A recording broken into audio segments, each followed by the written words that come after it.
വളരെ പ്രാർത്ഥനയോടെ നാം ദൈവത്തിൻ്റെ സന്നിധിയിലായിരിക്കുകയാണ്. ദൈവത്തിൻ്റെ വചനത്തിൻ്റെ മുൻപാകെ നമ്മൾ ആയിരിക്കാൻ തക്കവണ്ണം പോവുകയാണ്. ഇന്ന് പകൽക്കാലം നമ്മൾ നടുവിലായിരിക്കുന്ന കർത്താവിൻ്റെ ദാസനായി ഞാൻ ദൈവത്തിന് സ്തോത്രം പറയുന്നു. പാസ്റ്റർ തോമസ് മാത്യു വളരെ നാളുകൾ ശുശ്രൂഷയോടുള്ള ബന്ധത്തിൽ അദ്ദേഹം കുവൈറ്റിലായിരുന്നു. ജോലിയോടുള്ള ബന്ധത്തിലും ശുശ്രൂഷയോടുള്ള ബന്ധത്തിലും കുവൈറ്റിലായിരുന്നു. അദ്ദേഹം കുവൈറ്റിലായിരുന്ന സമയത്ത് ഞാൻ അവിടെ കടന്നുപോയപ്പോൾ ആ ചർച്ചിൽ ഒരു പ്രാവശ്യം ശുശ്രൂഷിക്കുവാനുള്ള അവസരം കർത്താവ് എനിക്ക് നൽകി തന്നിട്ടുണ്ട്. വളരെ നാളുകൾക്ക് ശേഷം അദ്ദേഹത്തെ കാണുവാൻ, ഒരുമിച്ച് ഒരു ആരാധനയിൽ പങ്കെടുക്കുവാൻ പ്രിയ ആൻറ്റിയുമുണ്ട്. ഒരുമിച്ചായിരിക്കാൻ കർത്താവ് തന്ന അവസരത്തിനായി സ്തോത്രം. കുവൈറ്റിലെ ശുശ്രൂഷകൾക്ക് ശേഷം നാട്ടിൽ മടങ്ങിപ്പോയി. നാട്ടിൽ ചർച്ച് ഓഫ് ഗോഡിൻ്റെ ശുശ്രൂഷയിലായിരുന്നു അദ്ദേഹം ആയിരുന്നത്. ചില നാളുകൾ അവിടെ ശുശ്രൂഷയിലായിരിക്കാൻ ഇപ്പോൾ ചർച്ച് ഓഫ് ഗോഡിൻ്റെ ജനറൽ മിനിസ്റ്ററായി പലയിടങ്ങളിൽ പോയി വചനം സംസാരിക്കുവാനും വചനം പഠിപ്പിക്കുവാനും കർത്താവ് അദ്ദേഹത്തിന് ഭാഗ്യം കൊടുത്തിട്ടുണ്ട്. വെളിപ്പാട് പുസ്തകവും ഡാനിയേലിൻ്റെ പുസ്തകത്തിൽ നിന്ന് പലയിടങ്ങളിൽ ക്ലാസ്സുകൾ എടുക്കുവാൻ കർത്താവിൻ്റെ ദാസനെ ദൈവം സഹായിച്ചിട്ടുണ്ട്. ഞാൻ ഇന്ന് പകൽക്കാലം നമ്മോടുകൂടി ആയിരിക്കുന്നതിന് വളരെ സന്തോഷമുണ്ട്. നമ്മൾ വളരെ പ്രാർത്ഥനയോടെ ആയിരിക്കുകയാണ്. കർത്താവിൻ്റെ ദാസൻ തുടർന്നുള്ള സമയങ്ങൾ ദൈവത്തിൻ്റെ വചനത്തിൽ നിന്ന് സംസാരിക്കുമ്പോൾ ഒരുമിച്ച് കരങ്ങളടിച്ചൊന്ന് അദ്ദേഹത്തെ വെൽക്കം ചെയ്താൽ സ്തോത്രം. Praise God.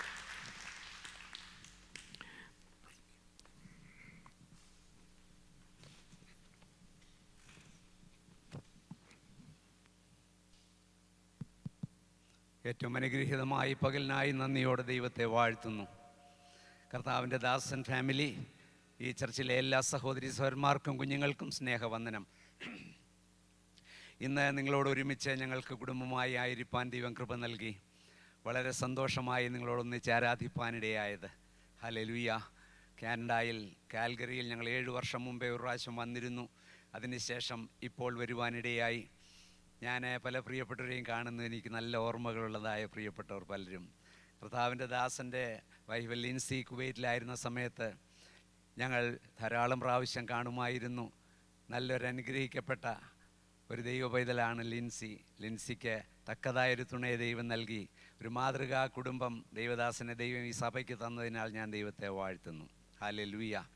ക്രിസ്റ്റി അനീഷ്, ഈ ക്രിസ്റ്റിയെ ഞാൻ ആദ്യം കാണുന്നത് കുവൈറ്റിൽ ടൊയോട്ട സണ്ണിച്ചാൻ്റെ ഒരു റെൻ്റൽ കാർ അതിൻ്റെ ഉദ്ഘാടനത്തിന് അദ്ദേഹം എന്നെ വിളിച്ചു. ഞാൻ അവിടെ ചെന്നപ്പം വേണ്ടി ഈ ക്രിസ്റ്റി അവിടെ ഇരിപ്പുണ്ടായിരുന്നു. പിന്നെ ഞങ്ങൾക്ക് കാണാൻ അവസരം ഒരുക്കി. ദൈവത്തിന് മഹത്വം. സ്റ്റാൻലി വന്നിട്ടുണ്ടോ? സ്റ്റാൻലി വന്നില്ല. സ്റ്റാൻലി കുടുംബവും ഞങ്ങൾ സ്നേഹിതരാണ്. അങ്ങനെ നിങ്ങളെല്ലാം കാണുവാൻ ഈ ഒരു നല്ല അവസരം ദൈവം ഒരുക്കി. നിങ്ങളെല്ലാം സന്തുഷ്ടരായിട്ടിരിക്കുന്ന നിങ്ങളുടെ മുഖം കാണുമ്പോഴേ അറിയാം. നല്ല ക്വയറൊക്കെ കേൾക്കുവാനിടയായി. കർത്താവ് ഈ ചർച്ചിനെ മേൽക്കുമേൽ അനുഗ്രഹിച്ച് വളരുമാറാക്കട്ടെ. നിങ്ങൾ പ്രാർത്ഥിക്കാമെങ്കിൽ, പ്രവർത്തിക്കാമെങ്കിൽ, വചനം വിതയ്ക്കാമെങ്കിൽ ധാരാളം ആത്മാക്കൾ ഇവിടേക്ക് ഒഴുകി വരുവാനിടയായിത്തീരും. കർത്താവിൻ്റെ ദാസൻ ഞങ്ങളെ ക്ഷണിച്ചതിന് നന്ദി അറിയിക്കുന്നു. നമ്മുടെ ജീവിതയാത്രയിൽ നമ്മുടെ സ്വന്തം നാടും വീടും എല്ലാം വിട്ടിട്ട് ഈ അന്യദേശത്ത് നമ്മൾ വന്ന് പാർക്കുന്നു. ഈ ഭൂമിയിൽ നമ്മൾ എവിടെ പാർത്താലും നമ്മളിവിടെ അന്യരും പരദേശികളുമാണ്. സ്വർഗമാണ് നമ്മുടെ സ്വന്തം സ്ഥലം. അവിടേക്ക് നമ്മൾ യാത്ര ചെയ്തുകൊണ്ടിരിക്കുകയാണ്. ഇന്നേക്ക് 54 വർഷം മുമ്പേ എൻ്റെ ശൂന്യമായ ജീവിത പടകിൽ യേശു കടന്നു വന്നു. ഇരുപേരൂർ ഇമ്മാനുവേൽ മാർത്തോമ്മ പള്ളിയിലെ മൃതമായ ആരാധന കഴിഞ്ഞ് നിരാശ നിറഞ്ഞവനായി ഞാൻ വീട്ടിലേക്ക് നടന്നു വരുമ്പോൾ എൻ്റെ സ്നേഹിതൻ വചനം പറഞ്ഞു. റോഡിൽ വെച്ച് ഞാൻ രക്ഷിക്കപ്പെട്ടു. അതൊരു സൺഡേ ആയിരുന്നു. ട്യൂസ്ഡേയിൽ ആ സ്നേഹിതൻ പോകുന്ന ഒരു ചെറിയ ഫെലോഷിപ്പിൽ പോയി അവിടെയാണ് ആദ്യമായിട്ട് ഞാൻ യേശുവിൻ്റെ സാക്ഷ്യം വഹിച്ചത്. ഹല്ലേലൂയ. അന്ന് തൊട്ട് ഈ 54 വർഷം ഈ കൈക്ക് പിടിച്ച ആ ബലമാർന്ന കരം ഇന്നും പിടിച്ചിരിക്കുകയാണ്. 48 വർഷം മുമ്പേ ഞങ്ങളുടെ വിവാഹം കഴിഞ്ഞു. വിവാഹം ഭംഗിയായി നടന്നു. ഞങ്ങളുടെ കുടുംബജീവിതത്തെ ദൈവം അനുഗ്രഹിച്ചു. എനിക്ക് തക്ക തുണയായിട്ട് സൂസനെ ദൈവം നൽകി. ഞാൻ ഏകനായിട്ട് വിശ്വാസത്തിലേക്ക് വന്നപ്പോൾ വീട്ടുകാരുടെയും നാട്ടുകാരുടെയും പ്രശ്നം 2 ചോദ്യങ്ങളാണ്. നീ മരിച്ചാൽ എവിടെ കുഴിച്ചിടുമടാ? നിനക്കാര് പെണ്ണ് തരുമടാ? അതിലെ 2ാമത്തെ ചോദ്യത്തിൻ്റെ ആൻസർ ദൈവം കൊടുത്ത് അവിടെ ഇരിപ്പുണ്ട്. ഇനി ഞാൻ ഇതുവരെ മരിച്ചിട്ടില്ല, അതുകൊണ്ട് ഒരു പ്രശ്നമില്ല. ഈ നാട്ടുകാർക്ക് നമ്മളെക്കുറിച്ച് എന്തോ വിഷമാണെന്നറിയാമോ? അയ്യോ, നമുക്കില്ലാത്ത വിഷമം എല്ലാം അവർക്കുണ്ട്. ഈ ഇൻഷുറൻസ് കമ്പനിക്കാർ നിങ്ങൾ വരുന്ന അടുത്ത് കാണുന്നില്ല. ഇൻഷുറൻസ് നിങ്ങൾ മരിച്ചാൽ നിങ്ങളുടെ ഭാര്യയും പിള്ളേരും എന്തോ എടുക്കും. ഞാൻ അന്നേരം അവരോട് പറയും, ആ തൂമ്പാപ്പണി ചെയ്തിരിക്കുന്ന ഗോപാലനോട് എന്ന് ഇതൊന്ന് പറയാൻ പറയും. അവിടെ പോകത്തില്ല. ദൈവജനമേ, നമ്മെക്കുറിച്ച് ദൈവം സകലതും പ്ലാൻ ചെയ്തിരിക്കുക.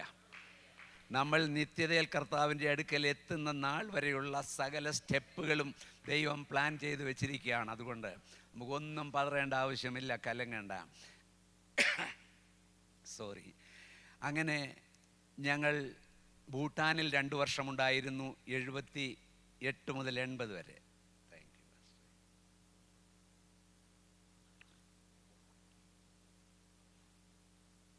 78 മുതൽ 80 വരെ ഭൂട്ടാനിലുണ്ടായിരുന്നു. ആ ഹിമാലയാസിൻ്റെ ഫുട് ഹിൽസിൽ 7500 അടി ഉയരത്തിലാണ് ഞങ്ങളുടെ ആരാധന. നല്ല ദൈവമക്കൾ അവിടെ ഉണ്ട്. നേപ്പാളി, ഹിന്ദിക്കാർ, ബംഗാളികൾ, ഞങ്ങളെല്ലാം ഒരുമിച്ചിരുന്ന് ആരാധിക്കും. അവരെ ശുശ്രൂഷിപ്പാനുള്ള ഭാഗ്യം ദൈവം നൽകി. 1980 കുവൈറ്റിലേക്ക് പോകാൻ ഒരു വഴിയൊരുക്കി. കുവൈറ്റിൽ 31 കൊല്ലക്കാലം ഞങ്ങൾ ചിലവിട്ടു. ബാങ്കിൽ 1-ാം തരം ജോലി ദൈവം തന്നു. സ്തോത്രം. നമുക്ക് ക്രിസ്റ്റിക്കറിയാൻ 2 ദിവസം അവധി, ഹാഫ് ഡേ ജോലി. എന്തൊരു സന്തോഷം. ദൈവം ഒരുക്കിയതുകൊണ്ട് ഞാൻ അവിടെ കർത്താവിൻ്റെ ദാസന്മാരുടെ കൂടെ ബൈബിൾ സ്റ്റഡിയൊക്കെ നടത്താൻ തുടങ്ങി. ബൈബിൾ ക്ലാസ്സുകൾ അറേഞ്ച് ചെയ്യാൻ തുടങ്ങി. അങ്ങനെ അവിടെ അനുഗ്രഹമായ നാളുകളായിരുന്നു, സന്തോഷ ദിനങ്ങളായിരുന്നു. 31 കൊല്ലം കഴിഞ്ഞ് കേരളത്തിൽ മടങ്ങി വന്നു. പത്തനംതിട്ട സെൻറ്ററിൻ്റെ ചുമതല വഹിച്ചു 6 വർഷം. 12 കൊല്ലം അഹമ്മദി എന്ന് പറഞ്ഞ സ്ഥലത്ത്, 6 കൊല്ലം ഇങ്ങനെ 6ഉം 12ഉം ഒക്കെ വർഷങ്ങളായിരുന്നു ഒരു ചർച്ചിൽ. ഞാൻ നിങ്ങൾക്കൊരു എൻകറേജ്മെൻറ്റിൻ്റെ ഒരു കാര്യം പറയാം. അഹമ്മദി ചർച്ചിൽ ഞങ്ങൾ ചാർജ് എടുക്കുമ്പോൾ 35 പേരായിരുന്നു. 35. ഒരു ദിവസത്തെ ആരാധനയ്ക്ക് 400 പേര് വന്നു. അങ്ങനെ ദൈവം ചെയ്യും, ഇവിടെ ചെയ്യും. ദൈവത്തിന് കഴിയും. കാരണം എല്ലാ സഹോദരങ്ങളും പോയി ക്യാമ്പിലും അവരുടെ ജോലി ചെയ്യുന്ന സ്ഥലത്ത്, ഹോസ്പിറ്റലാകട്ടെ, ആരോടായാലും സുവിശേഷം പറയും. അവരെ സഭായോഗത്തിന് വിളിച്ചുകൊണ്ട് വരും, ബൈബിൾ ക്ലാസ്സിന് വിളിച്ചുകൊണ്ട് വരും. അങ്ങനെ നമ്മുടെ നടുവിലേക്ക് അവരെ കൊണ്ടുവരണം. ഇവിടെ വെച്ച് ദൈവം അവരോട് ഇടപെട്ടോളും. നല്ല ദൈവദാസൻ നിങ്ങൾക്കുണ്ടല്ലോ, ദൈവത്തിൻ്റെ ആത്മാവ് അവരോട് ഇടപെടും. അങ്ങനെ ഈ ആലയം നിറയും. വേറൊരു ആലയത്തിന് വേണ്ടി നിങ്ങൾ പ്രാർത്ഥിക്കുന്നുണ്ടല്ലേ, ദൈവം അതൊക്കെ തരും. എല്ലാം നന്നായിരിക്കും, ഹാപ്പി ആയിരിക്കുക. ഈ ആങ്സൈറ്റി എന്നൊരു പറഞ്ഞൊരു കാര്യം എല്ലാ മനുഷ്യർക്കുണ്ട്. ആങ്സൈറ്റി, നമ്മുടെ ആങ്സൈറ്റികൾ അറിയുന്നൊരു ദൈവമുണ്ട്. അതുപോലെ ജീവിതഭാരം, ഞാൻ എങ്ങനെ മുമ്പോട്ട് പോകും, ഇങ്ങനെയുള്ള ഒത്തിരി ചിന്തകൾ നമ്മളെ പലപ്പോഴും ഇങ്ങനെ ഹുക്ക് ചെയ്യാറുണ്ട്. അങ്ങനെയുള്ള വിഷയങ്ങൾ നിങ്ങളെ മനസ്സിനെ ഉത്തേജിപ്പിക്കാൻ 1-2 കൊച്ചു കാര്യം ഞാൻ പറഞ്ഞിട്ട് വചനത്തിലേക്ക് നമ്മുടെ ശ്രദ്ധയെ തിരിക്കാം. ഒരു ഗ്രാൻഡ് മദർ അവരുടെ ഗ്രാൻഡ് ഡോട്ടറുമായിട്ട് ട്രെയിൻ യാത്ര ചെയ്യുകയായിരുന്നു. ട്രെയിൻ യാത്രയിൽ അന്ന് പൂർവ്വ നാളുകളില്ല, 10-75 കൊല്ലം മുമ്പേ സ്റ്റീം എഞ്ചിൻ അടിച്ചു വിട്ട് പോവുകയാണ്. 100 കിലോമീറ്റർ പോകുമ്പോൾ ഈ പെൺകുട്ടിയുടെ ഫസ്റ്റ് ട്രെയിൻ യാത്രയായിരുന്നു. അവളങ്ങ് എക്സൈറ്റഡായി ഈ സൈഡിൽ കൂടെ അങ്ങോട്ട് നോക്കുന്നു, മരങ്ങളെല്ലാം ഇങ്ങോട്ട് പോകുന്നു. ഇവിടെ കൂടെ നോക്കിയപ്പോൾ ഭയങ്കര മലകൾ നിൽക്കുന്നു. ഇതെല്ലാം കണ്ട് എൻജോയ് ചെയ്ത് കുറച്ച് കഴിഞ്ഞപ്പോൾ എൻ്റെ അമ്മച്ചിയെ നമ്മൾ മരിക്കാൻ പോവാണെന്നു ഒരൊറ്റ നിലവിളി. അമ്മച്ചിയെ വന്ന് കെട്ടിപ്പിടിച്ച് അമ്മച്ചി ചോദിച്ചാൽ എന്തോ പറ്റി മോളെ, എന്തോ? നമ്മൾ മരിക്കാൻ പോകും, നമ്മുടെ ട്രെയിൻ ഇടിക്കാൻ പോകും, അതാണ്ട് ആ മലയുടെ നേരെ പോയി ഇടിക്കാൻ പോവുകയാണ്. അത്രയേ ഉള്ളൂ. മോളിഞ്ഞ് പറഞ്ഞ അമ്മ ഇങ്ങനെ കെട്ടിപ്പിടിച്ചു. നമ്മുടെ ഈ കൊച്ചുങ്ങൾ വല്ലതും പേടിച്ച് നിങ്ങളുടെ അടുക്ക വരികയാണെങ്കിൽ ഇങ്ങനെ അങ്ങ് മുറുക്കി പിടിക്കണം കേട്ടോ. എന്നിട്ട് പറഞ്ഞു, മോള് അമ്മച്ചിയുടെ കയ്യിലിരിക്കുക, മോളൊന്നും പേടിക്കണ്ടെന്ന് പറഞ്ഞു. കുറച്ച് കഴിഞ്ഞ് ഈ ട്രെയിനിൻ്റെ സ്പീഡ് കുറച്ചില്ല, അതിൻ്റെ റൂട്ട് മാറിയില്ല, നേരെ മലയിലേക്ക് തന്നെ പോയി. ഒന്നും സംഭവിച്ചില്ല. അതെന്തായിരിക്കും? There was a tunnel. ടണലുണ്ടായിരുന്നു. ആ ടണലിൽ കൂടെ ട്രെയിൻ അങ്ങ് അടിച്ചു വിട്ടു പോയി. ഇവൾ ജനിക്കുന്നതിന് മുമ്പേ ആ ടണൽ അവിടെ നിർമ്മിക്കപ്പെട്ടിട്ടുണ്ടായിരുന്നു. ആ പെൺകുട്ടി ജനിക്കുന്നതിന് മുമ്പ് തന്നെ അവൾക്ക് യാത്ര ചെയ്യാനുള്ള ടണൽ സംവിധാനം അവിടെ ഉണ്ടായിരുന്നു. അങ്ങനെ ആ പെൺകുട്ടി പുറത്ത് പോയി, അമ്മച്ചി എനിക്കറിയത്തില്ലായിരുന്നല്ലോ ഇങ്ങനൊരു ടണലുണ്ടെന്നുള്ള കാര്യം. മോളെ, അറിയാഞ്ഞത് കൊണ്ടാണ് നീ പതറിപ്പോയത്. നമ്മൾ അറിയണം ദൈവം നമുക്കായി കരുതിയിട്ടുണ്ടെന്നുള്ളതും ദൈവം നമ്മെ കരുതുമെന്നുള്ള കാര്യവും നമ്മൾ അറിയണം. അറിഞ്ഞാൽ നമ്മളെ ആങ്സൈറ്റികൾ നമ്മളെ കീഴ്പ്പെടുത്തുകയില്ല. ഇനി ഞാൻ നിങ്ങളോട് ചോദ്യം ചോദിക്കാൻ, 2ാം പ്രാവശ്യം ഒരു 6 മാസം കഴിഞ്ഞ് അതേ റൂട്ടിൽ അവൾ പോയാൽ പേടിക്കുമോ? പേടിക്കത്തില്ല. ഇന്ന് വരെ നമ്മളെ നടത്തിക്കൊണ്ടുവന്ന വഴികളൊന്ന് ഓർത്ത് നോക്കിക്കേ. അയ്യോ കർത്താവേ, ഞാൻ തീർന്നു എന്ന് വിചാരിച്ച സന്ദർഭങ്ങളുണ്ട്. അയ്യോ എങ്ങനെ ഞാൻ ഇതിനെ മറികടക്കുമെന്ന് വിചാരിച്ചു. അതെല്ലാം കടന്ന് ഇവിടെ വന്നെങ്കിൽ നാളെയും ആ ദൈവം നമ്മളെ നടത്തും, നമ്മളെ വീട്ടിൽ കൊണ്ടെത്തിക്കും. മറ്റൊന്ന് ഭാരമാണ്, ജീവിത ഭാരങ്ങൾ. രണ്ട് തരം ഭാരമുണ്ടെന്ന്, ആത്മഭാരവും മറ്റേ ജീവിതഭാരവും. ഈ ജീവിതഭാരങ്ങൾ നമ്മൾ ചുമന്നാൽ നമ്മൾ തളരും. അത് നിങ്ങൾ കാനഡയായാലും ശരി, ലോകത്തിലെവിടെയായാലും ജീവിത ഭാരങ്ങൾ നമ്മൾ ചുമന്നാൽ നമ്മൾ ഡൗൺ ആകും. ഒരിക്കൽ നല്ല കട്ടയാൻ ജിമ്മിലൊക്കെ പോകുന്ന മസിലൊക്കെ ഉള്ളൊരു ചെറുപ്പക്കാരനൊരു സഭയിലുണ്ടായിരുന്നു. ദേവദാസനെ വിളിച്ചു, മോനെ ഒരു ഗ്ലാസ് വെള്ളം ഇതുപോലെ കൊടുത്തു, ഇതുപോലെ ഒരു ഗ്ലാസ് വെള്ളം കൊടുത്തു. ഞാൻ പ്രസംഗിച്ചെത്തിയിരുന്നിടം വരെ ഈ വെള്ളം ഇങ്ങനെ പിടിച്ചോണ്ട് നിൽക്കാമോ എന്ന് ചോദിച്ചു. ഇങ്ങനെ ഒരു കുഴപ്പമില്ല, പാസ്റ്റർ പ്രസംഗിച്ചു. ഇങ്ങനെ പിടിച്ചു, ഇവിടെ നിൽപ്പുണ്ട് പുള്ളി. പാസ്റ്റർ ഇങ്ങനെ പ്രസംഗിച്ചു. 5 മിനിറ്റ് കഴിഞ്ഞു, ഒരു കുഴപ്പമില്ല. 10 മിനിറ്റ് കഴിഞ്ഞു, ഒരു കുഴപ്പമില്ല. ഒരു 15 മിനിറ്റ് ആയപ്പം പാസ്റ്റർ ഇങ്ങനെ നോക്കി. എന്താ മോനെ, വല്ല കുഴപ്പമുണ്ട്? ഇല്ല, പാസ്റ്റർ പ്രസംഗിച്ചോളാം പറഞ്ഞു. 20 മിനിറ്റ് ആയപ്പോൾ ഗ്ലാസ് താഴെ വെച്ചു. അതെന്താ അങ്ങനെ സംഭവിച്ചത്? ഗ്ലാസ്സിൽ വെള്ളം കൂടിയോ? അവൻ്റെ ബലം ക്ഷയിച്ചു. ഇങ്ങനെ പിടിച്ചോണ്ട് നിൽക്കാൻ അവന് കഴിവില്ലായിരുന്നു, കൈകൾ താണു. അങ്ങനെയാണല്ലോ 100 ml വെള്ളം ഇങ്ങനെ പിടിക്കാൻ നമുക്ക് ആരോഗ്യമില്ലെങ്കിൽ പിന്നെ എങ്ങനെ നമ്മുടെ ജീവിതഭാരങ്ങളെല്ലാം കൂടെ നമ്മൾ ചുമക്കുന്നത്? അതുകൊണ്ട് യേശു പറഞ്ഞു, നിങ്ങളുടെ ഭാരം അവൻ്റെ മേലിട്ടുകൊള്ളുക, അവൻ നിന്നെ പുലർത്തും. നീതിമാൻ കുലുങ്ങിപ്പോകുവാൻ ഒരു നാളും സമ്മതിക്കയില്ല. ഹല്ലേലൂയ. ഈ മോന ദേവദാസൻ്റെ മോനാ ഇരിക്കുന്ന പുള്ളി. ഒരു ദിവസം ഇവർ രണ്ടും കൂടെ ഒരു നദിയുടെ കരയിൽ കൂടെ പോവുമായിരുന്നു. ഒരു നദിയുടെ കരയിൽ കൂടെ പോയി, ഓർമ്മയുണ്ടോ? പോയിക്കൊണ്ടിരിക്കുമ്പോൾ നല്ല ഉരുളൻ കല്ലുകൾ കണ്ടു. ഉരുളൻ കല്ല് കണ്ടപ്പം ഒരെണ്ണം എടുത്ത് പോക്കറ്റിലിട്ടു. അങ്ങേപ്പുറം നോക്കിയപ്പോൾ വേറൊരെണ്ണം കണ്ടു, അതെടുത്ത് ഈ പോക്കറ്റിലിട്ടു.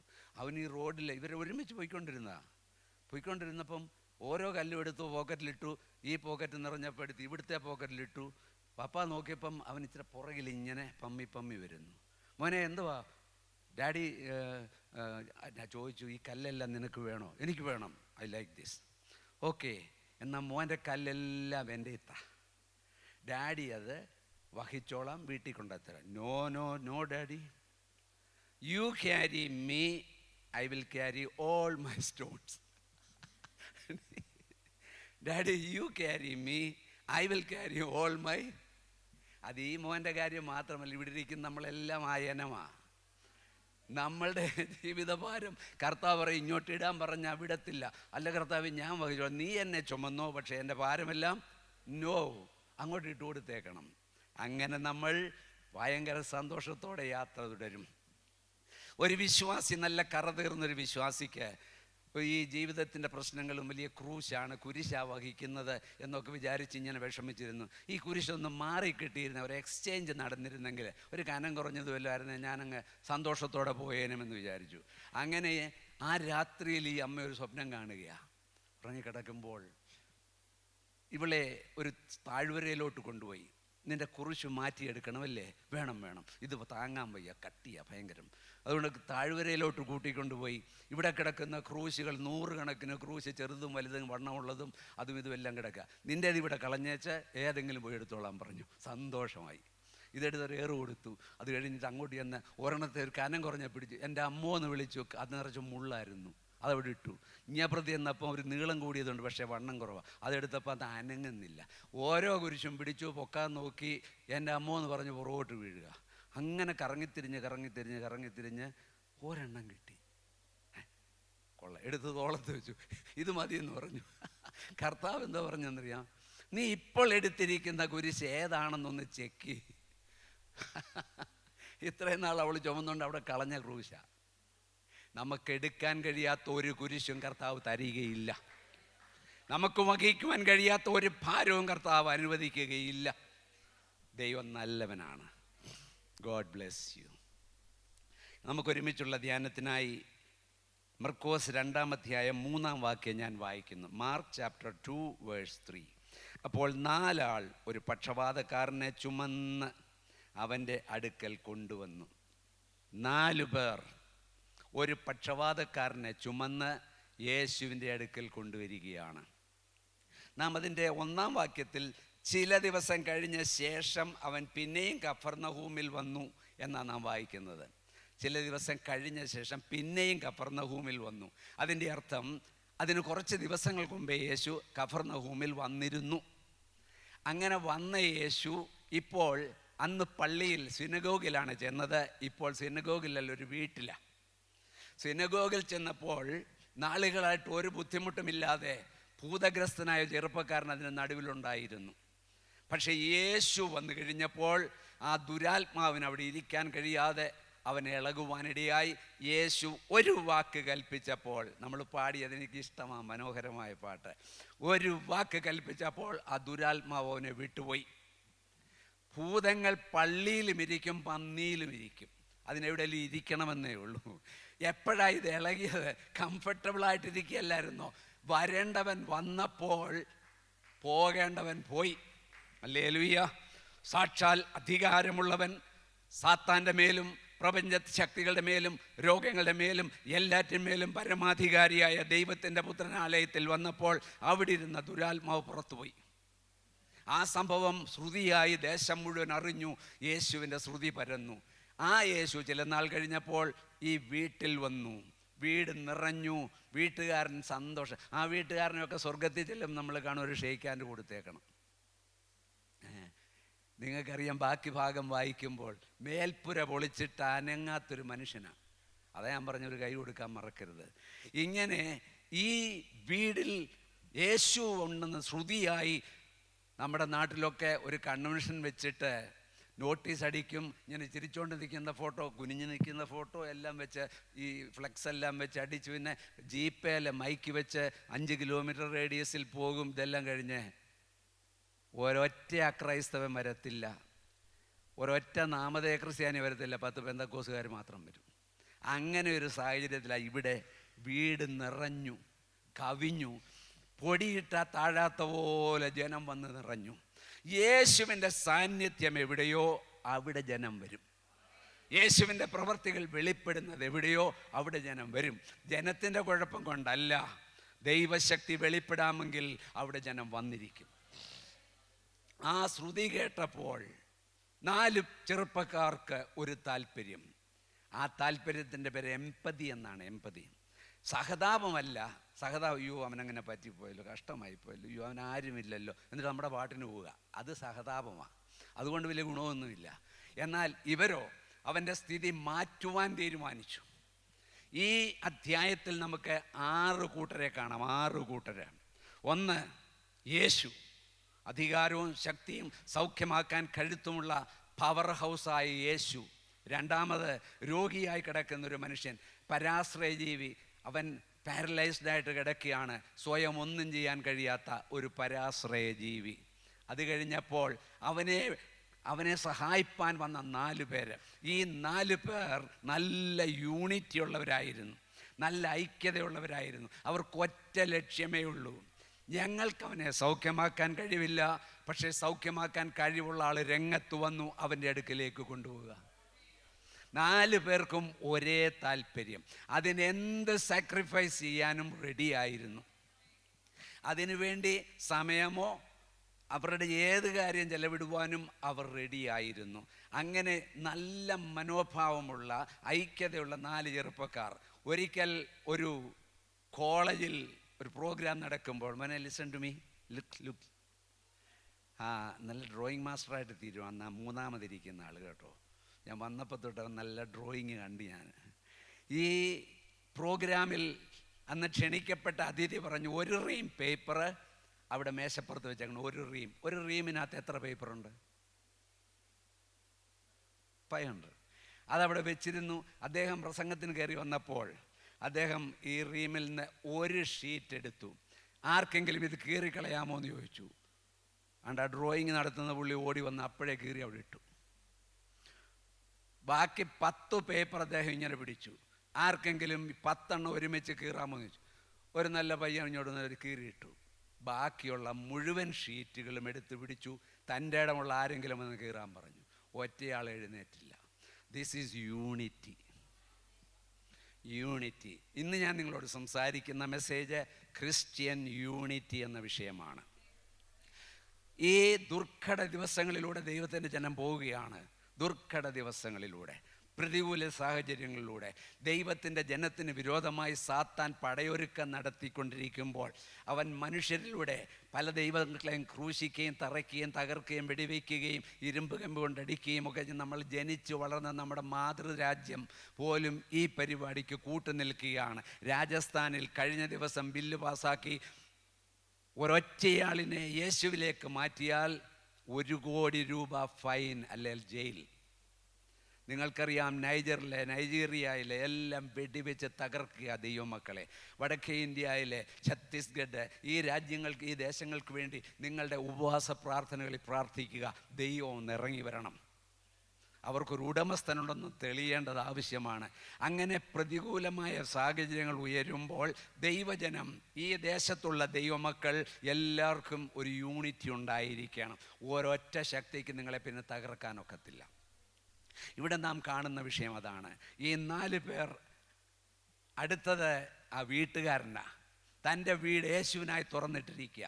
യേശുവിന് വരുമ്പോൾ ജനം വരും. അവർ ചവിട്ടി തേച്ച് കളയുകയോ കാർപ്പറ്റ് ചവിട്ടുകയോ കസേര ഓടിക്കുകയോ എന്നെ വേണേ ചെയ്യട്ടെ. യേശുവിൻ്റെ നാമം മഹത്വപ്പെടണം. യേശുവിൻ്റെ പ്രവൃത്തി എൻ്റെ വീട്ടിൽ വെളിപ്പെടണം. നമ്മുടെ വീടുകൾ തുറന്നു കൊടുക്ക്, കർത്താവ് പ്രവർത്തിക്കട്ടെ. അടുത്തത് ഏതാണെന്നറിയാമോ? പരീശന്മാർ. എല്ലാ യോഗത്തിലും ഒരു കാലത്തും നന്നാകത്തുമില്ല. അങ്ങനെയുള്ള പരീശന്മാരും ആ കൂട്ടത്തിനകത്തുണ്ടായിരുന്നു. ഇങ്ങനെ 5-6 കൂട്ടം ആൾക്കാരെ ഈ ചാപ്റ്ററിൽ കാണാം. നമ്മൾ കോൺസെൻട്രേറ്റ് ചെയ്യാൻ പോകുന്ന ഈ 4 പേരുടെ പ്രവൃത്തികളെയാണ്. ഒരു മനുഷ്യനെ അവർക്കറിയാം, രോഗിയാണ്. അവനെ ചെന്നെടുത്ത് പൊക്കിയെടുത്ത് യേശുവിൻ്റെ അടുക്കൽ കൊണ്ടുവരുവാൻ അവർ തീരുമാനിച്ചു. തീരുമാനശേഷിയുള്ള 4 ആമ്പിള്ളാർ. അവർ വന്ന് അവൻ്റെ അടുക്കൽ വന്നു. നിന്നെ ഞങ്ങൾ യേശുവിൻ്റെ അടുക്കും, നിനക്ക് വിടുതൽ കിട്ടും, സത്യമാണോ? അവൻ ആശയറ്റവനായി കിടക്കുക. ഇതുപോലെ ധാരാളം പേരെ കാനഡയിൽ നിങ്ങൾക്ക് കാണാൻ ഒക്കുമെന്നേ. ഒന്ന് ഇറങ്ങി ചെന്നാൽ മതിയല്ലോ. ഞാനിവിടെ വന്നിട്ട് ഇപ്പം 2 മാസമായി. ഇതിനകം എത്രയോ പേരോട് സുവിശേഷം പറഞ്ഞെന്നറിയാമോ? അപ്പോൾ നിങ്ങൾ ഈ തമ്പി പാസ്റ്റർ വന്ന് എങ്ങനെയാണ് ഇവരോടൊക്കെ? അഫ്ഗാനിസ്ഥാൻകാരി ഒരു നർഗീസ്, ഞങ്ങൾ കുഞ്ഞിനെ ബസ് സ്റ്റോപ്പിൽ കൊണ്ട് നിർത്തുമ്പോൾ അവരുടെ കുഞ്ഞിനെയും കൊണ്ടുവരും. പരിചയപ്പെട്ടു. അവളൊരു മുസ്ലിം അഫ്ഗാനിസ്ഥാൻകാരി. ഞാൻ അവൾക്ക് ദൈവവചനം കൊടുത്ത് എൻ്റെ കയ്യിൽ റെഡിയാണ്, എപ്പോഴും സംഗതി റെഡിയാണ്. കൊടുത്ത് പിറ്റേ ദിവസം പറഞ്ഞു. വളരെ സന്തോഷമായിരുന്നു. സുവിശേഷം കേട്ടോ. ഞങ്ങളെ ഒരു ജൈനൻ ഫാമിലി ഇൻവൈറ്റ് ചെയ്തു അവരുടെ വീട്ടിൽ ചായയ്ക്ക് വേണ്ടി. എൻ്റെ കയ്യിൽ പ്രിൻ്റഡ് മെറ്റീരിയൽസ് ഉണ്ടായിരുന്നു, നല്ല സോളിഡായിട്ടുള്ള ഗോസ്പൽ. ആ കുടുംബത്തിൽ കൊടുത്തു. നെക്സ്റ്റ് ഡേയിൽ എൻ്റെ മോനെ വിളിച്ചു പറഞ്ഞു, ദാറ്റ് വാസ് വണ്ടർഫുൾ. ആണെന്നേ, നിങ്ങളുടെ കൈകളിൽ അങ്ങനെയുള്ള പ്രതികൾ ഉണ്ടാകണം. അങ്ങനെയുള്ള ട്രാക്കിൽ ഒന്ന് കൈമാറുക. അതൊക്കെ ആത്മാക്കളാക്കി മാറ്റാൻ ദൈവത്തിന് കഴിയും. ഈ 4 പേര് റെഡിയായിരുന്നു. അവൻ്റെ അടുക്കൽ ചെന്ന് തോൾ തട്ടി, ഞങ്ങൾ നിന്നെ കൊണ്ടുപോകാം. ഞങ്ങൾക്ക് ആരോഗ്യമുണ്ട്, നിനക്കാരോഗ്യമില്ല. പക്ഷേ ആരോഗ്യം തരുവാൻ ഞങ്ങൾക്ക് കഴിയത്തില്ല. കഴിയുന്ന ഒരാളിനെ കണ്ടിട്ടുണ്ട്, അങ്ങോട്ട് കൊണ്ടുപോകാം. അവനെ എടുത്തു. ഒരു ഷീറ്റിനായിരിക്കും പൊക്കി എടുത്തുകൊണ്ട് പോയി. അങ്ങനെ വീടോടടുക്കുമ്പോൾ എന്താ രംഗം? പുരുഷാരൻ നിമിത്തം അവനോട് അടുക്കുവാൻ കഴിയുന്നില്ല. പുരുഷാരം. ഈ പുരുഷാരം ഒരുപാട് പേർക്ക് തടസ്സമാണ്. യേശുവിനെ ചുറ്റിപ്പറ്റി നിൽക്കുന്നതായ ജനം, യേശുവിൻ്റെ അടുക്കിലേക്ക് വരുവാൻ ആഗ്രഹിക്കുന്ന സത്യാന്വേഷികളായ അനേകർക്ക് തടസ്സമാണ്. നമ്മളുടെ ജീവിതത്തിൽ യാതൊരു കാരണവശാലും വേറൊരുവൻ യേശുവിൻ്റെ അടുക്കൽ വരുന്നതിന് തടസ്സമാകരുത്. ഒരു കാരണവശാലും ഒരുവൻ ദൈവകൃപ വരുന്നതിന് തടസ്സക്കാരനാണ്. നമ്മുടെ ജീവിതം കൊണ്ടോ സാക്ഷ്യം കൊണ്ടോ സംസാരം കൊണ്ടോ ഇടപെടലുകൊണ്ടോ ഒന്നും ഒരാൾക്ക് തടസ്സം വരരുത്. ഇവനെയും കൊണ്ട് വന്ന് വീട്ടിലേക്ക് കൊണ്ടുവന്ന് യേശുവിൻ്റെ അടുക്കൽ എത്തിക്കാൻ ഒരു മാർഗവുമില്ല. അപ്പോൾ പിന്നെ അവരുടെ മുമ്പിൽ ഒരു ചോയ്സ് ഉണ്ട്. അവനെ അവിടെ വെച്ചിട്ട് പറഞ്ഞു, നിനക്ക് ഭാഗ്യമില്ല, നീ സൗഖ്യമാകുന്ന ദൈവത്തിന് ഇഷ്ടമല്ല. 2-3 കാര്യം പറയായിരുന്നു. അല്ലെങ്കിൽ പിന്നെ ഇങ്ങനെ വരുമായിരുന്നു. ഇനി 3-മത്തേത്, ഞങ്ങളെ കൊണ്ടൊക്കുന്ന കാര്യം ഞങ്ങൾ ചെയ്തു, ബാക്കി ഇനി വേറെ ആരെങ്കിലും ചെയ്യട്ടെ. ഞങ്ങളെ കൊണ്ടൊക്കുന്ന കാര്യം ബാക്കി ഇനി. 4-മത്തേത്, ഞങ്ങൾ നിന്റെ വിടുതൽ കണ്ടേ പോകൂ. Praise the Lord, praise the Lord. നീ സൗഖ്യമായി ചാടി നടക്കുന്നത് കണ്ടിട്ടല്ലാതെ ഞങ്ങൾ പോകത്തില്ല. ഇടവഴിയിലിട്ടേച്ചു പോകുന്നവരല്ല ദൈവത്തിൻ്റെ മക്കൾ. നമ്മൾ പ്രാർത്ഥിക്കുക, പ്രവർത്തിക്കുക, അതിൻ്റെ പൂർണ്ണത കാണാൻ നമുക്കിടയാക്കും ദൈവത്തിന് മഹത്വം. അവിടെ അവനെ കൊണ്ടുവന്നു. എന്താ മാർഗം?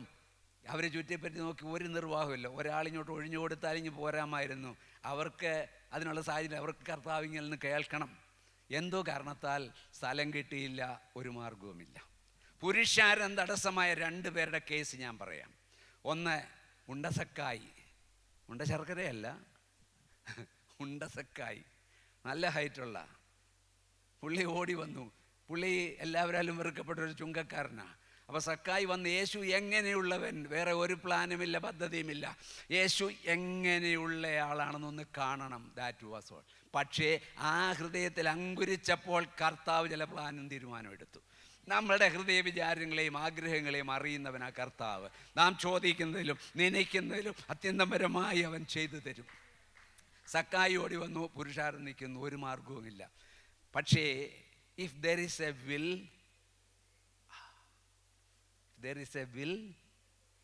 അവിടെ ഒരു മരമുണ്ടല്ലോ, നല്ല ഉയരമുള്ള മരം. ഇവന് പൊക്കമില്ലെന്നല്ലേ ഉള്ളൂ, മരമുണ്ട്. അതേ ചാടി കയറി, അതേ തത്തിപ്പിടിച്ച് കയറി മേളിലിരുന്നു. ആരും എന്നെ കാണരുത്, പക്ഷെ എനിക്ക് യേശുവിനെ, കർത്താവിനെ വലിച്ച് വെളിയിലിട്ടു. ഒരു സൺഡേ സ്കൂളിൽ ഈ സക്കായുടെ കാര്യം യേശു പഠിപ്പിച്ചു. സൺഡേ സ്കൂൾ ടീച്ചർ പഠിപ്പിച്ചു. അത് കഴിഞ്ഞിട്ട് പിള്ളേരിൽ ഒരുത്തനോട് ചോദിച്ചു, മോനെ യേശുനോ സക്കായി മരത്തേലുണ്ടെന്ന് യേശു എങ്ങനെ അറിഞ്ഞത്? അവൻ ഭയങ്കര ബുദ്ധിക്കാരനായിരുന്നു. അവൻ പറഞ്ഞു, സക്കായുടെ ചെരുപ്പ് മരത്തിൻ്റെ ചോട്ടി കിടപ്പുണ്ടായിരുന്നു. ഇവന്മാരെന്തോ ഭയങ്കര ബുദ്ധിക്കാരന്മാരായി ഇരിക്കുന്നത്. സക്കായുടെ ചെരുപ്പ് മരത്തിൻ്റെ ചോട്ടിലുണ്ടായിരുന്നു, അതുകൊണ്ടാണ് യേശു. ചെരുപ്പ് കണ്ട് മനസ്സിലാക്കുന്നവനല്ല. ഇവൻ്റെ പേരാരേലും പറഞ്ഞു കൊടുത്തോ യേശുവിനെ? ഇല്ലെന്നേ. നമ്മുടെ പേര്, ഫുൾ നെയിം, ഇനീഷ്യൽ, വീട്ടുപേര്, ഹൗസ് നമ്പർ വരെ എല്ലാം യേശുവിനറിയാം. സക്കായിയെ വേഗം ഇറങ്ങി. അവൻ ആഗ്രഹമുണ്ടായിരുന്നു, ഇന്ന് ഞാൻ നിന്റെ വീട്ടിൽ പാർക്കേണ്ടതാകുന്നു. ഓ എന്തുവാ! ഞാൻ നിങ്ങളോട് ഇപ്പോൾ പറയുമോ, നിങ്ങളുടെ വീട്ടിൽ നിന്ന് ഞാൻ സൂസനും കൂടെ താമസിക്കാൻ വരികയാണെന്ന് പറയുമോ? ഇല്ല. കർത്താവ് പറഞ്ഞു, ഇന്ന് ഞാൻ നിന്റെ വീട്ടിൽ. അവൻ ഞെട്ടിപ്പോയി. കാരണം ഇത്രയും പാപത്തിൻ്റെ അഗാധയിൽ എൻ്റെ വീട്ടിൽ യേശു വരികയോ? വരും. അങ്ങനെ സക്കായി. രണ്ടാമത്തേത് 12 വർഷമായിട്ട് ബ്ലീഡ് ചെയ്ത് മരിച്ചുകൊണ്ടിരിക്കുന്ന ഒരു സ്ത്രീ. ഒരു കമ്പയിൽ ഒരു സാരി ചുറ്റിയാൽ എങ്ങനെ ഇരിക്കും? ഒരു മുളം കമ്പയിൽ ഒരു സാരി ചുറ്റിയാൽ ആ ഷേപ്പിലായി. വാർന്നു പോയി. വൈദ്യന്മാരാൽ പലരാലും സഫർ ചെയ്ത് she was at the end of the road. അവൾ ജീവിതത്തിൻ്റെ സമാപ്തിയിൽ വന്ന് നിൽക്കുകയാണ്. അവൾ ഓടി വന്നു യേശുവിൻ്റെ ഒന്ന് അടുക്ക ചെല്ലുവാൻ. എങ്ങനെ? പുരുഷാരം നിമിത്തം അടുക്കാൻ കഴിഞ്ഞില്ല. പക്ഷേ അവൾ വിടുതലുമായിട്ടേ പോകൂ എന്ന് തീരുമാനിച്ചു. ആ കാറ്റിൽ പറക്കുന്ന വസ്ത്രത്തിൻ്റെ തൊങ്ങലിൽ ഒന്ന് തൊട്ടു. ആ ട്രമൻഡസ് പവർ യേശുവിൽ നിന്ന് വ്യാപിച്ചു. അവൾ ആ നിമിഷത്തിൽ സൗഖ്യമായി. ഫ്രാക്ഷൻ ഓഫ് എ സെക്കൻഡ് അവളുടെ 12 വർഷത്തെ പ്രശ്നം മാഞ്ഞുപോയി. യേശുവിന് 12 വർഷമോ 18 വർഷത്തെ ബന്ധനമോ 38 വർഷത്തെ പാരാലിസിസോ, അവൻ്റെ ഒരു വാക്ക് മതി, ഒരു സ്പർശനം മതി. യേശു തൊട്ടാലും യേശുവിനെ തൊട്ടാലും നമുക്കതിൻ്റെ വിടുതൽ കിട്ടുവാനിടയാകും. അവൾ സൗഖ്യമുള്ളവളായി. യേശു അവളെ വിളിച്ച് വെളിയിൽ കൊണ്ടുവന്നിട്ടു, മകളെ നീ സമാധാനത്തോടെ പോകാം. അങ്ങനൊരു സിറ്റുവേഷനായി ഇവിടെ വന്നിരിക്കുന്നത്. അവർ നോക്കിയപ്പോൾ മേലോട്ട് കയറാമെന്ന് പറഞ്ഞു. പക്ഷവാതം പിടിച്ച് കിടക്കുന്ന ഒരാളിനെ പെരയുടെ പുറത്ത് കൊണ്ടുവന്ന അത്ര ഈസി ഒന്നുമല്ല. അവർക്കൊരു കോർഡിനേഷൻ ഉണ്ടായിരുന്നു. 4 പേരും അവനെ പൊക്കിയെടുത്തുകൊണ്ട് പെരപ്പുറത്ത് കയറി. ഇത്രയും റൂഫൊന്നുമല്ല അവിടെയൊക്കെ. ഈ കുവൈറ്റിൽ ഞങ്ങൾ കണ്ടിട്ടുണ്ട്, നമ്മുടെ ചർച്ചിൽ NECK എന്ന് പറഞ്ഞ സ്ഥലത്ത് പരമ്പ് വിരിക്കും, അതിൻ്റെ മേളിൽ മണ്ണ് ഇങ്ങനെ ഈസിയായിട്ട് മടക്കിയെടുത്ത് മാറ്റാം, പിന്നെ തിരിച്ചു വെച്ചാൽ മതി. ഇച്ചിരി റിപ്പയർ പണി ചെയ്യണമെന്നേ ഉള്ളൂ. ഈ പെരയുടെ മണ്ടയ്ക്ക് ഈ ആളിനെയും കൊണ്ട് കയറുക 4 പേര്. നിങ്ങൾക്ക് വേറെ ജോലിയൊന്നുമില്ലയോ? അവൻ കാശ് തരുമോ? ഇവൻ ഇന്ന് നമ്മൾ സുവിശേഷം പറഞ്ഞുകൊണ്ട് ചെല്ലുമ്പം അമേരിക്കയിൽ നിന്ന് $1 വരും. എടാ പൊട്ടനെ, അമേരിക്കയിൽ 1000-10,000 പോയിക്കൊണ്ടിരിക്കുക അവരുടെ ജോലിക്ക് വേണ്ടിയും പലതിനു വേണ്ടിയും. ഈ മാർഗത്തെക്കുറിച്ച് ജനം പല വിഡ്ഢിത്തരങ്ങൾ പറയും. പാൽപ്പൊടിയും പിന്നെ പയറും കൊടുത്താൽ നമ്മൾ ആത്മാക്കളെ നേടുന്നത് ആണോ? ഈ ജീവൻ്റെ സുവിശേഷം ഒരുവൻ്റെ ഹൃദയത്തിൽ വീണാൽ അവൻ്റെ കെട്ടുപൊട്ടിച്ചു വരും. നാമധേയ സമൂഹങ്ങളും അക്രൈസ്തവ സമൂഹങ്ങളും ജനത്തെ ഇട്ട് കുരങ്ങ് കളിപ്പിക്കുമ്പോൾ ഈ ജീവന്റെ വചനം, സ്നേഹത്തിൻ്റെ സുവിശേഷം നാം പറഞ്ഞാൽ കേൾക്കുന്നവന് മനസ്സിലാകും ദിസ് ഈസ് കറക്റ്റ്. അവൻ വരും, ആർക്കും തടയാൻ പറ്റത്തില്ല. എൻ്റെ ഫാദറിനെ ഉടുതുണിയോടെ അടിച്ചിറക്കി 2 പ്രാവശ്യം വിട്ടതാ. ഞാൻ പിന്നെ മർത്തോമായി ചെല്ലണം, എന്നാൽ പിന്നെ എനിക്ക് വേറെ വല്ല പണിക്കും പോകരുത്. പ്രിയപ്പെട്ടവരെ, അടി കൊണ്ടും ഉപദ്രവം കൊണ്ടും പരിഹാസം കൊണ്ടും ഈ മാർഗത്തെ ഒതുക്കാൻ കഴിയുകയില്ല. അവർ 4 പേരും മേളിൽ കയറി പെര പൊളിക്കുമ്പോൾ വീട്ടുകാരൻ അടങ്ങിയിരിക്കുമോ?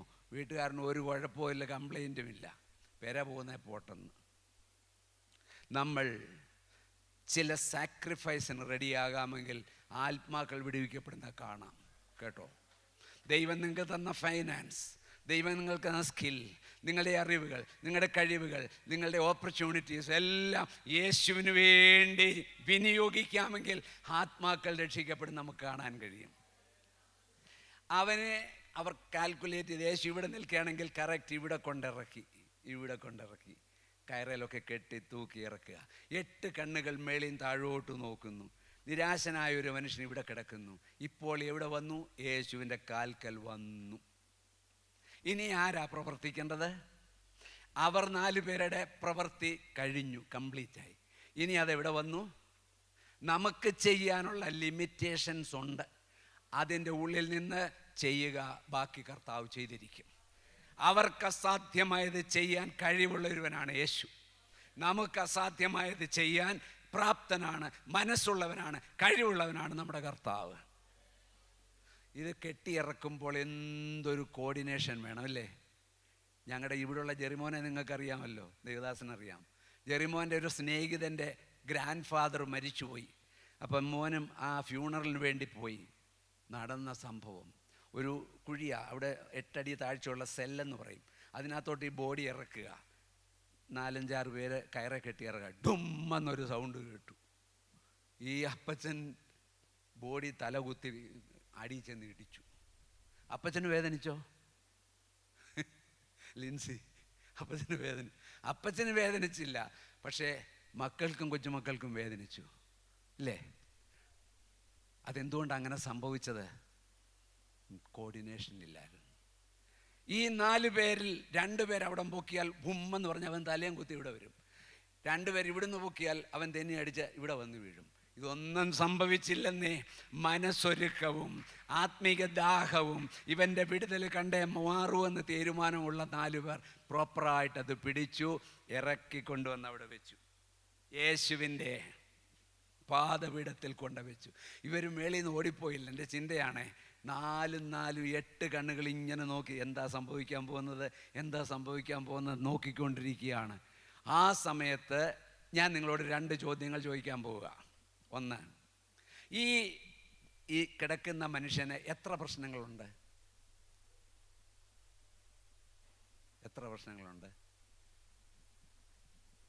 ഒരു പ്രശ്നം അല്ലേ? 2 പ്രശ്നങ്ങളുണ്ട്. ഇവനൊരു മേജർ പ്രശ്നവുമുണ്ട്, ഒരു മൈനർ പ്രശ്നവുമുണ്ട്. വിസിബിളായൊരു പ്രശ്നം ഇവനുണ്ട്, ഇൻവിസിബിളായൊരു പ്രശ്നം ഇവനുണ്ട്. ഏതാ മേജർ പ്രശ്നം, ഏതാ മൈനർ പ്രശ്നം? ആർക്ക് പറയാം? ഏത്?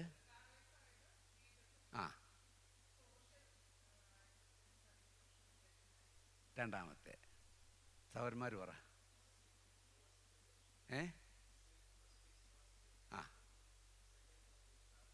ഇങ്ങോട്ട് ഓടി വാ. ഷെയ്ക്കാൻ്റെ കൊടുക്കണം, ഉറപ്പാ. അതാ ശരി. Price the Lord. അവൻ്റെ മേജർ പ്രശ്നം പാപമായിരുന്നു. ഇൻവിസിബിളായ പ്രശ്നം പാപമായിരുന്നു. പാരാലിസിസ് ഒരു മൈനർ പ്രശ്നമാണ് യേശുവിന്. വിസിബിളായ പ്രശ്നമാണ് ഈ രോഗാവസ്ഥ. പക്ഷേ അദൃശ്യമായൊരു പ്രശ്നം അവനുണ്ടായിരുന്നു, പാപം. അത് ഈ 4 പേർക്കറിയാമോ? അവർക്കറിയത്തില്ല. പക്ഷെ അറിയാവുന്നൊരുത്തനാണ് ഇവിടെ നിൽക്കുന്നത്. ദൈവജനമേ, നമ്മുടെ മേജർ പ്രശ്നം അവൻ ആദ്യം പരിഹരിക്കും, മൈനർ പ്രശ്നം പിന്നെ. ഹല്ലേലൂയ. വിസിബിളായ പ്രശ്നം അവിടെയുണ്ട്, പക്ഷെ ഇൻവിസിബിളായ പ്രശ്നത്തെയാണ് യേശു ആദ്യം ഹാൻഡിൽ ചെയ്തത്. അവരുടെ വിശ്വാസം കണ്ടിട്ട് അവൻ ഇവനോട് മകനെ നിന്റെ പാപങ്ങൾ മോചിച്ച് തന്നിരിക്കുന്നു. മകനെ നിന്റെ പാപങ്ങൾ, അതിനാണോ ഇവിടുന്ന് ഇറക്കിയത്? അവർക്കതൊരു ചിന്ത പോലും ഇല്ലായിരുന്നു. പാപം എന്നൊരു ഇഷ്യൂ അവരുടെ മനസ്സിൽ പോലും വന്നില്ല. പക്ഷേ യേശു ഹാൻഡിൽ ചെയ്ത ഒന്നാമത്തെ മേജർ പ്രശ്നമാണ്, മകനെ നിന്റെ പാപങ്ങൾ മോചിച്ച് തന്നിരിക്കുന്നു. ആ നിമിഷം നാളതുവരെ അവനുണ്ടായിരുന്ന മുഴുവൻ പാപവും നീങ്ങി ഡിലീറ്റായി, മായിച്ചു കളഞ്ഞു. അവരുടെ വിശ്വാസം എന്തായിരുന്നു? ഇവൻ്റെ രോഗവിഷയമാണ്. കർത്താവിൻ്റെ ജനമേ, അവർ വിശ്വസിച്ചത് മൈനർ പ്രശ്നമാണെങ്കിൽ യേശു മേജർ പ്രശ്നം സോൾവ് ചെയ്തു. അന്നേരം ഈ നമ്മുടെ നാട്ടിൽ എൻ്റെ ചെറുപ്പകാലത്തൊക്കെ ഞങ്ങളുടെ വീട്ടിൽ കോഴിക്കൂടുണ്ടായിരുന്നു. കോഴിക്കൂട് പൂവൻ കോഴിയും പിടയെല്ലാം കൂടെ ഒരു 10-12 കൂട്ടിനകത്ത്. രാത്രി ഞങ്ങൾ വല്ല ശബ്ദവും കേട്ട് ഈ ടോർച്ച് കോഴിക്കോട്ടിലോട്ട് അടിച്ചു നോക്കുമ്പം കോഴിയെല്ലാം കൂടി ഇങ്ങനെ തല വെക്കും. അതുപോലെ നിന്റെ പാപം മോചിച്ചു തന്നിരിക്കുന്നു എന്ന് പറഞ്ഞപ്പോൾ അതുവരെ തല താഴ്ത്തിയിരുന്ന പരീശന്മാരും ശാസ്ത്രിമാരും തലപൊക്കി. അവർ തലപൊക്കി, കോഴി കൂട്ടി തലപൊക്കുന്ന പോലെ. ലിൻസിയുടെ പപ്പായ്ക്കൊക്കെ അതറിയാം അല്ലേ? രാത്രി കോഴിക്കൂട്ടി എല്ലാവരും അടിച്ചു നോക്കി ആ കോഴിയെല്ലാം കൂടി ഇങ്ങനെ തലപൊക്കി ഇങ്ങനെ നോക്കും. ഇതുപോലെ ഇതുവരെ പമ്മിയിരുന്ന പരീശനും ശാസ്ത്രിമാരും അവർ പറയുക, ദൈവം ഒരുവനല്ലാതെ പാപങ്ങളെ മോചിക്കാൻ ആർക്കധികാരം? പിന്നെ ഈ നിൽക്കുന്നവൻ ആരാ? ഇവിടെ നിൽക്കുന്നവൻ ആരാ? സാക്ഷാൽ ദൈവമായവൻ. ദൈവരൂപത്തിലിരിക്കെ ദൈവത്തോടുള്ള സമത്വം മുറുകെ പിടിച്ചു കൊള്ളണമെന്ന് വിചാരിക്കാതെ ദാസരൂപമെടുത്ത് താണു വന്ന മനുഷ്യപുത്രനായി വെളിപ്പെട്ട ദൈവമാണ് യേശു. ഇവിടെ ചില പുള്ളികളൊക്കെ ഇവിടെയുമുണ്ട്, നാട്ടിലും ഒത്തിരി എണ്ണമുണ്ട്. യേശുവിന് അവരെ ഡിസ്കൗണ്ട് കൊടുക്കുക. യേശുവിനെ ഒരു നബിയായിട്ട് ഞങ്ങളങ്ങ് സ്വീകരിച്ചാൽ നീ പോകും. യേശു നബിയല്ല, യേശു ദൈവമാണ്. ഇത് പറയണം, എവിടെയും പറയണം, ആരുടെയും മുഖത്ത് നോക്കി പറയണം. യേശു സത്യദൈവവും നിത്യജീവനുമാണ്. മഹാദൈവവും നമ്മുടെ കർത്താവുമായ യേശു ക്രിസ്തു.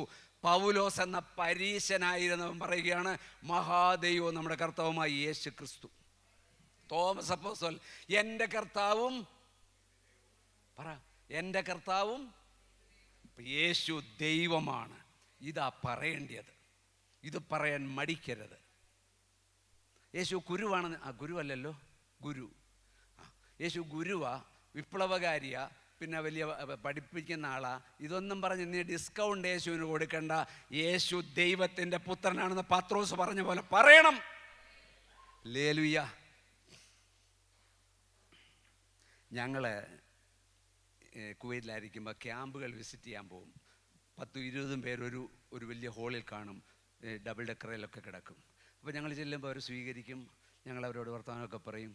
ഞാൻ എവിടെ ചെന്നാലും യേശു യേശു എന്ന് പറയാൻ ഇഷ്ടപ്പെടും. ദൈവം എന്ന് പറഞ്ഞാൽ അവനൊരു കുഴപ്പമില്ല, അവനും ദൈവമേ എന്നാണ് വിളിക്കുന്നത്. പക്ഷേ ഇവനെ കിഴിക്കാൻ വേണ്ടി ഞാൻ എന്ത് പറയും? യേശു എന്നെ രക്ഷിച്ചു, യേശു എന്നെ സൗഖ്യമാക്കി, യേശു മതി. അങ്ങനെ പറയും. ഒരുത്തം മേളിന്, പാസ്റ്ററേ ദൈവത്തെക്കുറിച്ച് എത്ര വേണേ പറഞ്ഞു, പക്ഷെ യേശുവിനെക്കുറിച്ച് പറയണ്ട.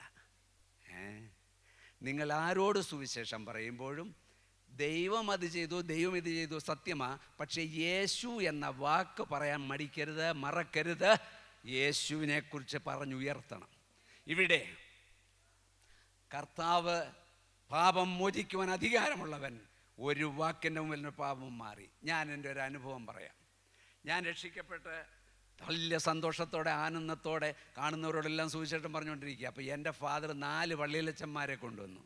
പള്ളിയിലച്ചന്മാരെ 4 എണ്ണത്തെ കൊണ്ട്, മർത്തോമായിലെ 2 എണ്ണം, ഓർത്തഡോക്സിലെ 2 എണ്ണം.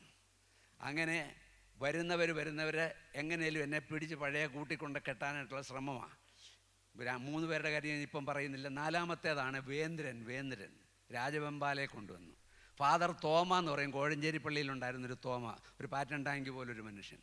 ഇയാൾ വീട്ടിൽ വന്നു, ഞങ്ങളുടെ വീട്ടിൽ വന്നു. എടാ തമ്പി, നിനക്കെന്നാ പറ്റി? നിൻ്റെ അപ്പം പറഞ്ഞു നീ വഴി തെറ്റിപ്പോയി, തല തിരിഞ്ഞു പോയെന്ന്, നീ അവിടെ ഇരിക്കുക. അപ്പോൾ എടാ പോടാ നീ എന്നല്ലാതെ ഇവരുടെ വായിന്ന് വരത്തില്ല. ഞങ്ങളൊക്കെ മോനെ, കുഞ്ഞെ, മോളെ, മക്കളെ എന്നൊക്കെ വിളിക്കുന്ന നല്ല ദേവദാസന്മാരാണ് ഞങ്ങൾ. അപ്പം ഞാൻ അവിടെ ഇരുന്നു. പുള്ളി എന്നെ തിരിച്ച് മർത്തമായി കൊണ്ടുവരാനുള്ള വട്ടമായി കൂട്ടുന്നത്. ഇയാൾ ഓർത്തഡോക്സുകാരനുമാണ്. നീ അവിടെ ഇരിക്കടാ, നിനക്ക് എന്തോ പറ്റി? ഞാൻ പറഞ്ഞു എനിക്ക് ഒരു കുഴപ്പവും പറ്റിയില്ല. നീ തലതിരിഞ്ഞു പോയെന്ന് നിൻ്റെ അപ്പൻ പറഞ്ഞു. ഞാൻ തലതിരിഞ്ഞതായിരുന്നു, ഇപ്പം തല നേരെയായി. ഇവരെ പേടിക്കരുത് കേട്ടോ. എന്നാ പേടിക്കാനാ? എന്തോ പേടിക്കാനാ? നമ്മളും ഈ മെത്രാപ്പോലീത്തായും തമ്മിലുള്ള വ്യത്യാസം ഞാൻ പറയാം. ഞാൻ ഇന്ന് രാവിലെ ഷേവ് ചെയ്തിട്ടാണ് വന്നത്.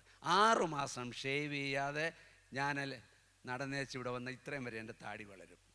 അല്ലാതെ ഭക്തിയുമായിട്ട് അതിനൊരു ബന്ധവും ഇല്ല. 2, നല്ല കറുത്ത കുപ്പായവും ചുമലക്കുപ്പായവും എല്ലാം കൂടി ഇട്ട് ഞാൻ തലയിലൊരു തുണിയും എല്ലാം കൂടി ഇട്ടുകൊണ്ട് ഇങ്ങനെ വടിയോ കുരിശോ ഒക്കെ പിടിച്ചുകൊണ്ട് വന്ന ആൾക്കാർ, അയ്യോ മെത്രാപ്പോലീത്ത. ഈ മെത്രാപ്പോലീത്തായെ ഒന്നും നമ്മൾ പേടിക്കേണ്ട ആവശ്യമില്ല. പിള്ളേരോട് ഞാൻ ചോദിക്കാമോ, അനോഫിലോസ് മാർ ക്യൂലെക്സീനോസ് എന്ന് പറഞ്ഞാൽ എന്തുവാ?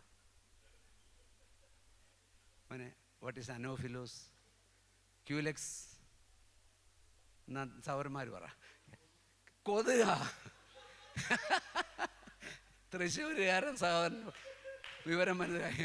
ക്യൂലെക്സ് ഒരു കൊതുക. അനോഫിലോസോ? അനോഫിലോസ് എന്തുവാ? അത് വേറൊരു എണ്ണം കൊതുക. അപ്പം അനോഫിലോസ് മാർ ക്യൂലെക്സീനോസ് എന്ന് പറഞ്ഞാൽ നിങ്ങൾ പേടിക്കണോ? ഞാൻ തോമസ് മാത്യു എന്ന് പറഞ്ഞ ഒരുത്തൻ ഇവിടെ നടക്കുക. 6 മാസം കഴിഞ്ഞ് ഞാൻ തോമസ് മാർ അത്താനാഷ്യോസ് ഗീഞ്ഞോത്തൻ പറഞ്ഞുകൊണ്ട് വന്ന് നിങ്ങൾ പേടിക്കണോ? ഞാൻ അവിടെ ഇരുന്നു. പുള്ളി എന്നോട് പറഞ്ഞു വന്ന മാതം ഞാൻ പാപിയായിരുന്നു, കർത്താവിൻ്റെ പാപം നിർത്തടാ. എന്നോട് പറയാ നിർത്ത്. നീ ഇപ്പം എന്തോ പറഞ്ഞത്? കർത്താവ് നിൻ്റെ പാപം ക്ഷമിച്ചെന്നോ? അതെ, എനിക്ക് നല്ല ബോധ്യമുണ്ട്. മണ്ടത്തരം പറയാതെ, ഇത് 3ാമതൊരാളല്ല, ഞാനും അയാൾ നേരിട്ടുള്ള സമയം. മണ്ടത്തരം പറയാതെ, കർത്താവ് ഇപ്പോൾ അങ്ങനെ പാപം മോചിക്കുന്നില്ല.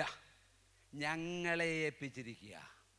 ഞങ്ങളുടെ അടുക്കൽ വന്ന് കുമ്പസാരിക്കാമെങ്കിൽ മാത്രമേ പാപം മോചിക്കപ്പെടൂ. എന്നോട് പറയുക.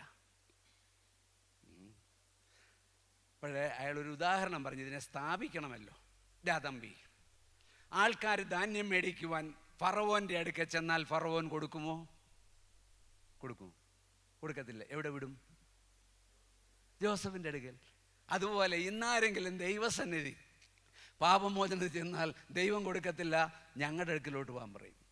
ഞാൻ അയാളോട് പറഞ്ഞു, നിങ്ങളുടെ കൂട്ടത്തിൽ ഒരുപാട് കള്ളക്കൂട്ടങ്ങളുണ്ടല്ലോ, ഒരുപാട് വ്യഭിചാരികളും കള്ളൂടിയന്മാരും ഒക്കെ നിങ്ങൾ, അതുകൊണ്ട് ആ പാപമോചനത്തിന് അധികാരം അവർക്കുണ്ടോ എന്ന് ഞാൻ ചോദിച്ചു. ഉണ്ടെന്ന് പറഞ്ഞു. അപ്പം ഞാൻ ഞെട്ടിപ്പോയി സത്യമായിട്ടും. ഏതാ കള്ളും കുടിച്ച് വ്യഭിചരിച്ച് ഒക്കെ നടക്കുന്ന ഈ വൃത്തികെട്ട ജന്മങ്ങൾക്ക് പാപമോചനാധികാരം ജയിലിൽ കിടക്കുമ്പോഴും ഉണ്ടെന്ന് എന്നോട് പറയുക. എടാ തമ്പി, 1 കിലോ സ്വർണ്ണക്കട്ടി 1 കിലോ സ്വർണ്ണക്കട്ടി ഒരാളുടെ കയ്യിൽ ഏൽപ്പിച്ചു. രാത്രിയിൽ ഒരു പെരുങ്കള്ളൻ വന്ന സ്വർണ്ണക്കട്ടി അടിച്ചുകൊണ്ട് പോയി. ഇപ്പം സ്വർണ്ണക്കട്ടി ഇരിക്കുന്ന ആരുടെയില്ല? കള്ളൻ്റെ. സ്വർണ്ണക്കട്ടിക്ക് മാറ്റു കുറഞ്ഞോ എന്ന് എന്നോട് ചോദിച്ചു. എങ്ങനെയുണ്ട് ബുദ്ധി? സ്വർണ്ണക്കട്ടിക്ക് മാറ്റു കുറയുന്നുണ്ടോ?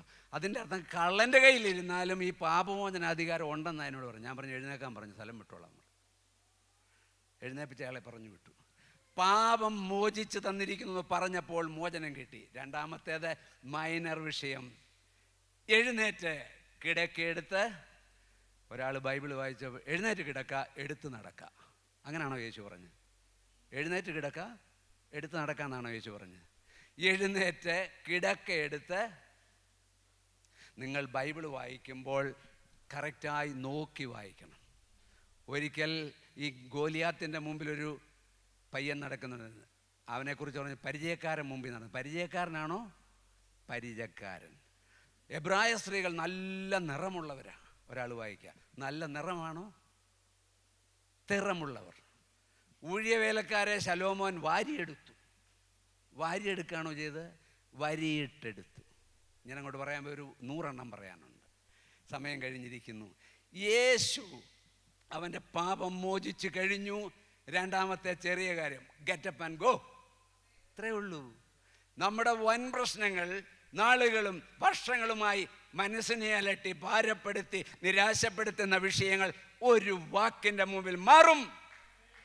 ആ ആളാണ് യേശു. അവനോട് പറഞ്ഞ് എഴുന്നേറ്റ് കിടക്കെടുത്ത്. ഈ 4 പേർ ആ പെരപ്പുറത്ത് കിടന്ന് നൃത്തം ചെയ്ത് കാണും. അവർ സന്തോഷിച്ചു, ആനന്ദിച്ചു. അവർക്ക് എന്തോ കിട്ടി?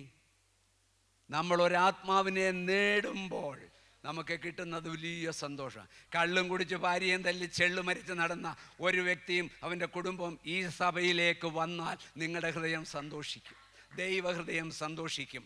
അതാണ് ഏറ്റവും വലിയ ഗിഫ്റ്റ്, ആത്മാക്കളെ നേടുക. ദാനിയേൽ പ്രവാചകൻ പറഞ്ഞത്, പലരെ നീതിയിലേക്ക് തിരിക്കുന്നവർ നക്ഷത്രങ്ങളെ പോലെ ശോഭിക്കും. ആത്മാക്കളെ നേടുവാൻ, കർത്താവിങ്കിലേക്ക് അവരെ കൂട്ടിക്കൊണ്ടുവരുവാൻ നിങ്ങളുടെ ഹൃദയത്തിൽ ഒരു തീ കത്തട്ടെ, ഒരു ജ്വാല ഉണ്ടാകട്ടെ. ഈ ആഴ്ച ഈ ആലയം വിട്ട് പോകുമ്പോൾ സഹപ്രവർത്തകർ, അത് സായിപ്പാകട്ടെ, മദാമ്മയാകട്ടെ, ഇന്ത്യക്കാരനോ അക്രൈസ്തവനോ ആരാകട്ടെ, നിങ്ങൾ വചനമാണ്. അപ്പം എടാ പേടിയുണ്ടോ? എന്താ മിണ്ടാത്തത്? ഒന്നും സംഭവിക്കാത്തില്ല. ഞാൻ 31 കൊല്ലം മുസ്ലിംസിൻ്റെ നടുവിൽ കുവൈറ്റിൽ ജോലി ചെയ്താൽ എൻ്റെ ബോസ്, കൂടെ പ്രവർത്തിക്കുക എല്ലാം മുസ്ലിംസ്, പാകിസ്ഥാനീസ്. എൻ്റെ സഹപ്രവർത്തകൻ ഒരു ദിവസം എൻ്റെ അടുത്ത് വന്നു, മക്സൂദ്, പാകിസ്ഥാനി. അവൻ അവിടുത്തെ ന്യൂസ് പേപ്പർ വായിച്ചപ്പം ബോണഗെയിൻ ക്രിസ്ത്യൻ എന്നൊരു വാക്ക് കണ്ടു. മാട്രിമോണിയിലാണ് നോക്കിയത്. എൻ്റെ അടുത്ത്, തോമസ് ഈ ബോണഗെയിൻ എന്ന് പറഞ്ഞാൽ എന്തോ? ഞാൻ ഇതുപോലൊരു അവസരം കാത്തിരിക്കുകയല്ലേ, ഒരമണിക്കൂർ വചനം പറഞ്ഞു.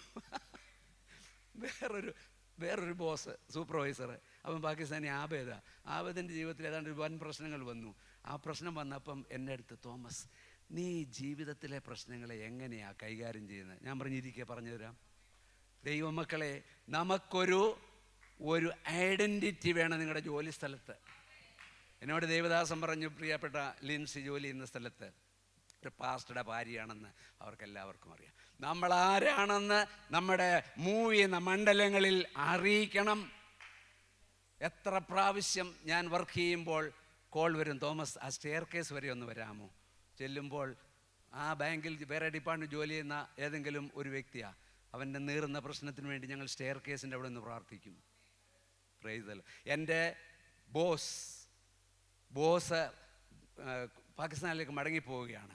ഒരു ഉറുദു ബൈബിൾ മേടിച്ച് അതിലെ വാക്യങ്ങളൊക്കെ മാർക്ക് ചെയ്ത് മാർക്കർ വെച്ച് ഞാനൊരു ഗിഫ്റ്റ് കൊണ്ട് കൊടുത്തു. താങ്ക് യു തോമസ് എന്ന് പറഞ്ഞു.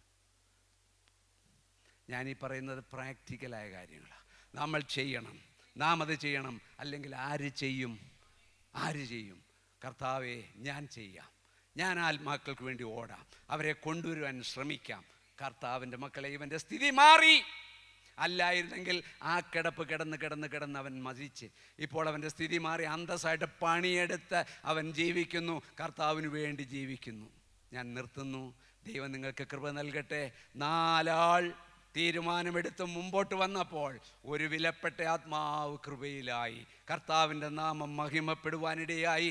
ഈ പട്ടണത്തിൽ ദൈവം നിങ്ങളെ ഐശ്വര്യമായി മേൽക്കുമേൽ അനുഗ്രഹത്തോടെ നടത്തട്ടെ. God bless U.